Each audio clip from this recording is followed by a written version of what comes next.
if you wanted a bobber in India, your options have been fairly limited. At the premium side of things, you've had bikes like the Triumph Bonneville Bobber and a few options from Indian Motorcycle and Harley Davidson. However, the budget side of things, that was pretty barren, with the only bobber option being available being the Jawa Perak. And if you wanted to, you could mod your own motorcycle, but no stock motorcycles in the budget segment to speak of. Now, apart from the Perak, to improve adoption of bobbers and to get more of them on the road, Jawa has launched a second bobber. This right here, the Jawa 42 bobber. Now don't get fooled by the 42 in the name. This continues to be powered by the same engine found on the Jawa Perak, the 334cc liquid-cooled engine, but it gets more modern neo-retro styling to go with it. How's this bike like to ride? Well, that's what we're here to find out. Now, if you like this video, give us a thumbs up, share this video with like-minded enthusiasts, and mash that bell icon to stay notified on all things thrill of riding.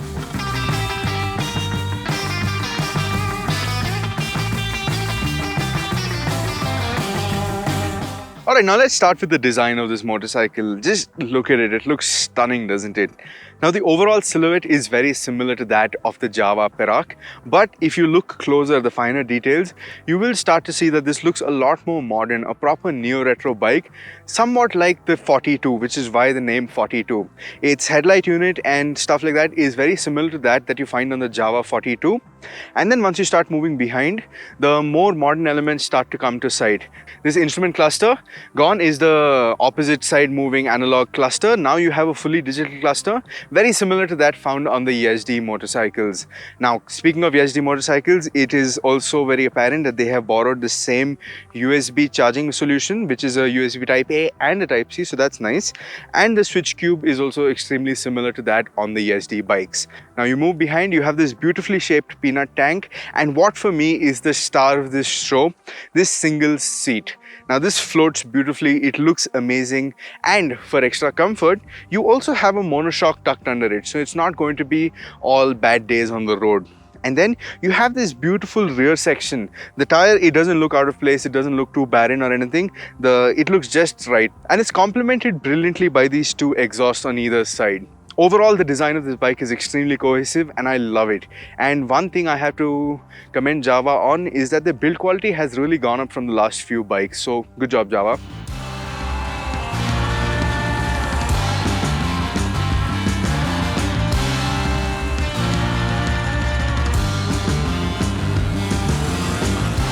So now let's start with the engine of this bike. It's the same unit as the one found on the Jawa Perak, meaning it's the same 334cc liquid-cooled engine, and the outputs are good for 30.2 bhp and 32.74 Nm of torque. Although Jawa does say that they have made a few internal changes to make it a little more refined and to make the throttle response a little sharper.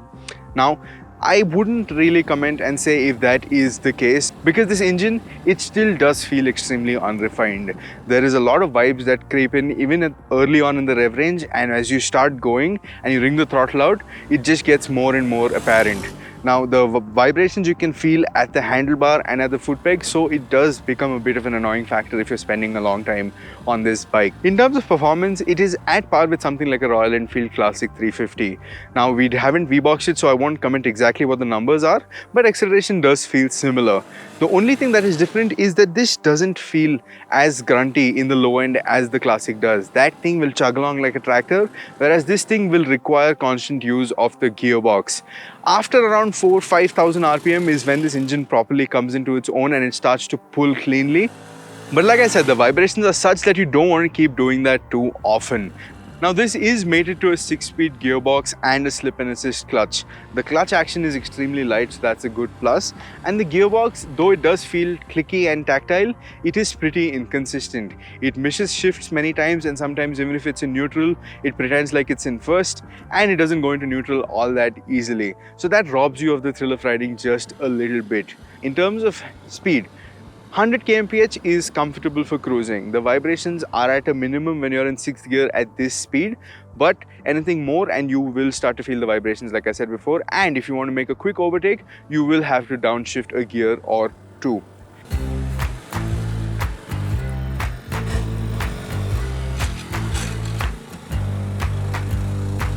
Right, now let's talk about the ride and handling of this motorcycle. Now, as you can see, I look fairly large on this motorcycle. I'm 5'10" and I'm on the larger side. And yeah, it does look a little small for me, but here's the kicker. It doesn't feel small. It's pretty comfortable and roomy. Your feet are not too far ahead like a cruiser, but not fully behind like a street naked either. They're in a good enough place where you're feeling comfortable, and but also if you want to get committed and ride a little hard, you can do that as well. The handlebar is nice and wide and it gives you good leverage over this bike. Now, in terms of ride quality, this is a little too stiff for comfort. It's a little jarring when you're going over the smaller speed breakers and stuff like that, and when you're going over a bigger speed breaker, you definitely have to slow down. Otherwise, you're just going to be like thrown off the bike. The wheelbase for this bike is 1485 millimeters, so that's not all that long. And that shorter ground clearance never really seemed to be an issue with me, even with my weight. Never once have I bottomed it out, so that's reassuring. Now, we're here in Lavasa, our favorite place, our testing ground for most of the motorcycles that we test, and we love a few set of corners here. This bike, despite what its appearance would suggest, actually does have a great time in the corners. The only thing limiting it is its cornering clearance because of the foot pegs and the placement of the brake lever and the exhaust. This Jawa 42 bobber, despite having an 18-inch front wheel, feels extremely agile and it responds to steering input rather well. It turns into a corner and it holds its line well, and it hides its weight also very well. That, coupled with the shorter seat height, will make it extremely comfortable even for shorter riders. Flat footing it will be no issue whatsoever. Now, the brakes do their job. They do get the bike to a halt or they slow it down when you need to, but I'm not really fond of the way it does it. Now, the feel at the lever is a little too soft. It's a little squishy actually. You can't really tell what your pressure on the brake lever is translating to on the brake pads or the calipers. So now that is something I would have liked if the response is a little sharper, which means you'd be able to modulate it just that much better. And even the ABS is set on the intrusive side, so especially if you brake over any undulated surface or any imperfect surface, the ABS tends to just kick in and immediately hamper the braking experience. So that is something that needs rectification. So now overall, this stiff ride quality, it does translate to a good time in the mountains, but the people that I foresee buying this bike are primarily going to be using it in the city, maybe for some touring and occasionally on the ghats. So a plusher, a softer suspension setup would be greatly appreciated.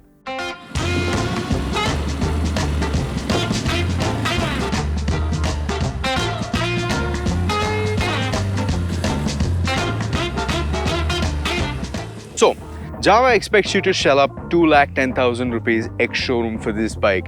That's around the same amount of money that you would pay for the top-end Meteor 350 or the Classic 350. But have they done a good enough job of making this bobber and making you sway from buying those bikes? Well, the answer is yes and no. In terms of the bobber design brief, they have absolutely nailed it. This looks stunning from all angles and it looks unlike anything that's in the market in this segment right now. This is definitely a head turner. But there are a couple of things that just don't sit right with me. Starting with the ride quality. It's just a little too stiff for comfort, and then there's the braking, which isn't as sharp as you would like it to be, and the ABS is also a little on the intrusive side, so that combination doesn't pair up very well. And finally, this is something we've said earlier as well, that Perak engine, it's just not as refined as it should be. There's vibrations all across the rev range and the gearbox is inconsistent as well. So if those are things you are willing to live with, then you have yourself a sweet deal. A motorcycle that will definitely leave you turning your head every time you park your bike in your garage. Now, this is what we think of the bobber. What do you think of the Jawa 42 bobber? Let us know in the comment section down below, and thanks for watching.